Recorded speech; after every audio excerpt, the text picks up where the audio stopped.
Welcome back to the show. We're also now hearing about a major or potential major environmental disaster unfolding up in Postville. Apparently there was an oil delivery yesterday. There's now a slick in the water, 1.5 miles by 3 miles long.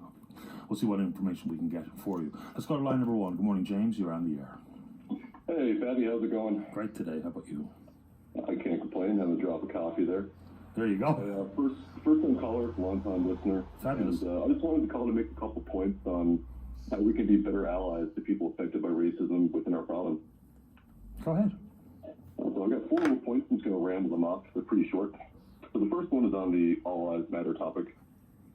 It's sort of a fallacy. So all lives matter technically don't truly matter until systemic racism is abolished. When people say that all lives matter, it rings true to you as someone who's never been affected by racism, because it is true to you. You know, if you've never been affected by racism, you have no ill will against people of other races. Of course, all lives are going to matter to you. Many Newfoundlanders who are visible minorities, you know, it's not true that all lives matter.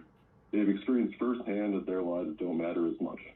This is why we don't say that all lives matter when we discuss things like what's happening currently with the George Floyd killing and the hundreds of thousands of unjust murders that happened because of racism in the past.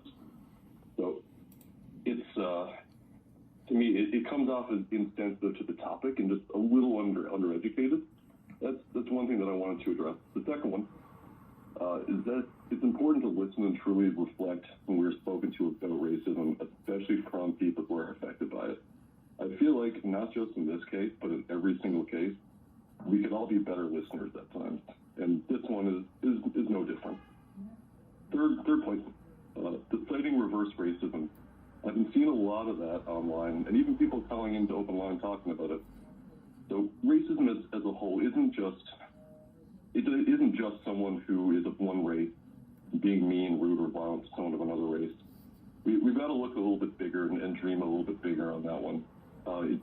Looking back on it, it's a system of oppression that has caused entire genocide. And co-opting the term racism with reverse racism can be very, very damaging to the idea as a whole, because it's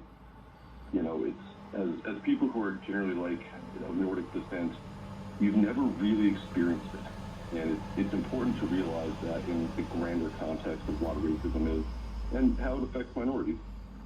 The fourth point, my last one, is one that I think is probably the hardest pill for all of us to swallow. I know it was for me. I'm a 30-year-old biochemistry student at Lund. I'm also a musician. I've traveled all over Newfoundland. I've traveled all over Canada and Europe. And it was a really hard pill to swallow. But most of us have racist tendencies, learned habits.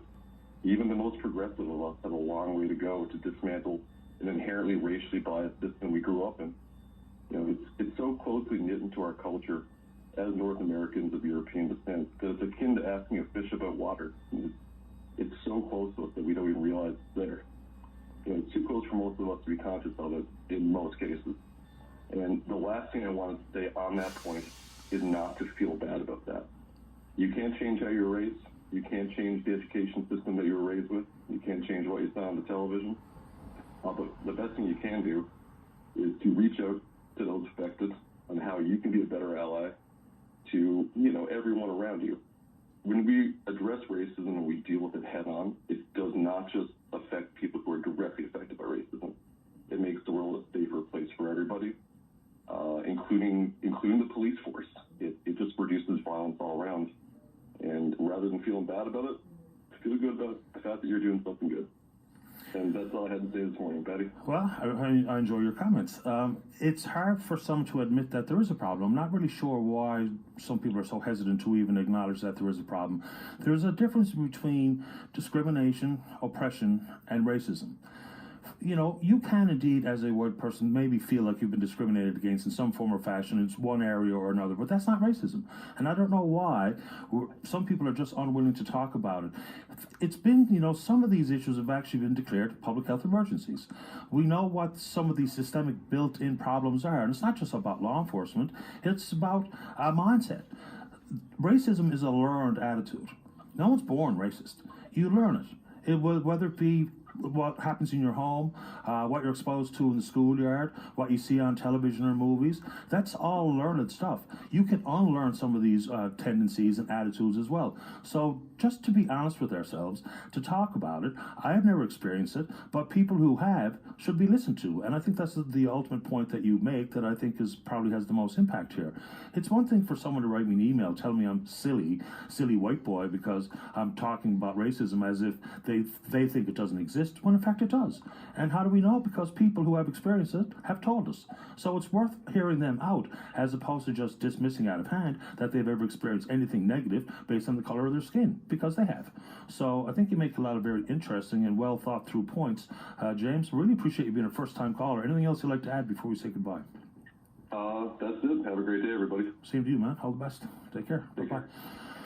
Yeah, you learn these things. Like most things, you know, we're born as a sponge when we can be molded in anybody's eyes, whether it be how your parents raise you or what you're exposed to or what the community looks and feels like. These are all real things. Let's see here. Let's go. Line number 4. Say good morning to one of the two gentlemen vying to be the next leader of the Liberal Party. That's John Abbott. Good morning, Mr. Abbott. You're on.